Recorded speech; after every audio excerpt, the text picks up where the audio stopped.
रहमान रहीम इय्याक नअबुदु व इय्याक नस्तईन। आज दावत पे मैं चाइना विंडो आया था अमजद अजीज़ मलिक साहब की दावत पे, और यहाँ पे आके आप पहले भी आपने यहाँ 4 लाख लोग आ चुके हैं।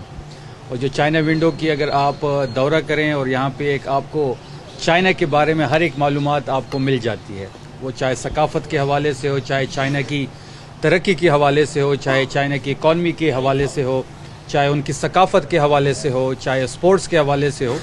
जिस तरीके से चाइना ने अपने मुल्क को आगे लेके गए हैं वो तमाम चीज़ें आपको दिखाई भी जाती हैं और आपको एक पूरी ब्रीफिंग भी दी जाती है। तो मैं जितनी भी ये अमजद अजीज़ मलिक साहब की कोशिश को, जो इसकी कोशिश है, इसको खिराज तहसीन भी पेश करता हूँ, और जिस तरीके से वो ये खिदमात यहाँ पे अंजाम दे रहे हैं उस पर भी वो खिराज तहसीन के काबिल है। वहाँ पे कुछ चीज़ें हमने देखी, एग्रीकल्चर की बात हुई कि जी एग्रीकल्चर को कैसे आगे लेके जाया गया। तो पाकिस्तान की भी अगर अभी इकॉनमी की रिवाइवल हो तो उसके लिए भी एग्रीकल्चर का एक वाहिद सहारा रह चुका है जिसके ज़रिए हम आगे जा सकते हैं। हमेशा से पाक चीन दोस्ती आप देख रहे होंगे कि कोई भी लीडर हो, मैंने अंदर भी ये बात की कि कोई भी लीडर हो, चाहे जिस जमात की भी गवर्नमेंट हो, हमेशा पाक चीन दोस्ती को फ़रोग़ मिला है। चाइना ने हमेशा सख्त वक्त में पाकिस्तान का साथ दिया है, चाहे वो सिक्योरिटी के हालात हो, चाहे इकॉनमी के हालात हो, चाहे यहाँ पे कोई प्रोजेक्ट लगाने के हवाले से बात हो या कोई इन्वेस्टमेंट के हवाले से बात हो, तो हमेशा चाइना ने पाकिस्तान का साथ दिया और पाकिस्तान भी हमेशा चाइना के पुश्त पे खड़ा रहा है। और आपने ये भी देखा होगा कि जिस मुल्क जब भी मुल्क का नया वज़ीर आज़म या नया सदर आता है तो उसकी ये ख्वाहिश होती है कि वो चाइना सबसे पहले विज़िट करे और वहाँ से अपनी सरकारी दौरों का आगाज़ करे, चाइना के साथ ताल्लुकात को नई नहज पे लेके जाएं। तो जो पाकिस्तान और चाइना की दोस्ती है वो हमेशा जिंदाबाद।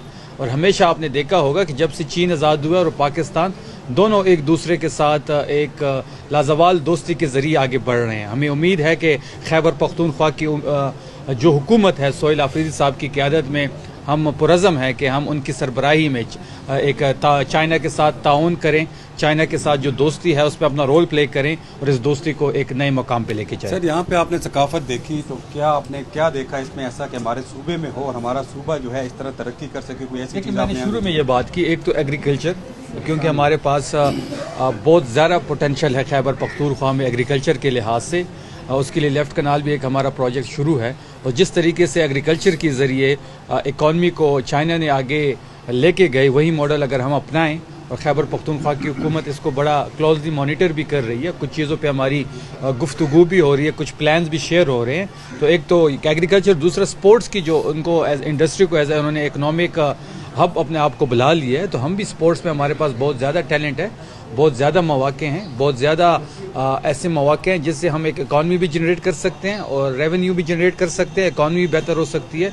तो ये दो बहुत बड़ी अच्छी फील्ड है, स्पोर्ट्स और एग्रीकल्चर। अच्छा शफी जान साहब, ये बता दीजिए कि हम देख रहे हैं कि मुसलसल वफाकी वज़रा के बयानात आ रहे हैं, तो आप नहीं समझते कि एक राह हमवार की जा रही है गवर्नर राज की तरफ? वो तो मैं अक्सर ये बात करता हूँ कि कुछ वफाकी वज़रा की ये ड्यूटी लगी हुई है, वो भर्ती इसलिए हुए हैं क्योंकि ये जीते तो है नहीं, इन्होंने तो डाका मारा हुआ है मैंडेट पे। ये तो अगर पैसे देखते हैं तो भी डाका मारते हैं, किसी का वोट देखते हैं उस पर भी ये डाका मारते हैं, मैंडेट पे भी डाका मारते हैं। और इन्होंने अभी नया काम शुरू किया, इनकी ये ड्यूटी है जिसके लिए भर्ती हुए हैं। ये डमीज़ हैं कि ये सुबह से शुरू हो जाते हैं, प्रेस कॉन्फ्रेंस की एक सीरीज़ होती है। मैंने उस दिन पिछले दिनों में ये बात की कि मैं अपनी डिपार्टमेंट में इतलात सेल में बैठा हुआ था जिसमें मुख्तलिफ स्क्रीन्स लगी हुई हैं। उस स्क्रीन्स पे मैं एक चीज़ नोट कर रहा था कि एट अ टाइम 4 चैनल्स पे इनके वफाकी वज़रा प्रेस कॉन्फ्रेंस कर रहे थे, 2 चैनल्स पे पंजाब के वज़ीर लगे हुए थे, एक चैनल पे मुस्तफ़ा कमाल साहब की फुटेज आ रही थी, कुछ बलूचिस्तान के वज़ीर आला, उनके साथ एक नौमौलूद बच्चा बैठा हुआ था, उसके साथ साथ कुछ एक्स सर्विसमैन एक प्रेस कॉन्फ्रेंस कर रहे थे, कुछ सिविल सोसाइटी के लोग लगे हुए थे, और मैं बड़ा क्लोजली देख रहा था। और आखिर में जब इन सब के अगर समरी निकालने, आखिर में यही था कि या तो खैबर पख्तूनख्वा में गवर्नर राज लगाया जाए और या तहरीक इंसाफ पे पाबंदी लगाने का यह मुतालबा कर रहे थे। तो खैबर पख्तूनख्वा में मैं सवाल आप सहाफ़ियों के पास छोड़ के जा रहा हूँ कि खैबर पख्तूनख्वा में ऐसा कौन सा गैर आइनी गैर कानूनी काम हो गया जो ये गवर्नर राज का मुतालबा कर रहे हैं? ऐसा सोहेल आफरीदी साहब ने क्या कर दिया है कि इनको गवर्नर राज की जो तलब है वो बहुत ज़्यादा हो चुकी है? सोहेल आफरीदी साहब 8 अक्टूबर से नॉमिनेट हुए हैं, 15 अक्टूबर को उन्होंने ओहदे का चार्ज संभाला है, तब से लेकर आज तक इनके असाब पे सवार है, इनके नफ्स पे सवार है। سہیل آفریدی صاحب کی قیادت میں صوبہ آگے بڑھ رہا ہے, چاہے وہ گورننس کا ہو, چاہے وہ پاکستان تحریک انصاف کی تحریک ہو یا پاکستان تحریک انصاف کا بیانیہ ہو.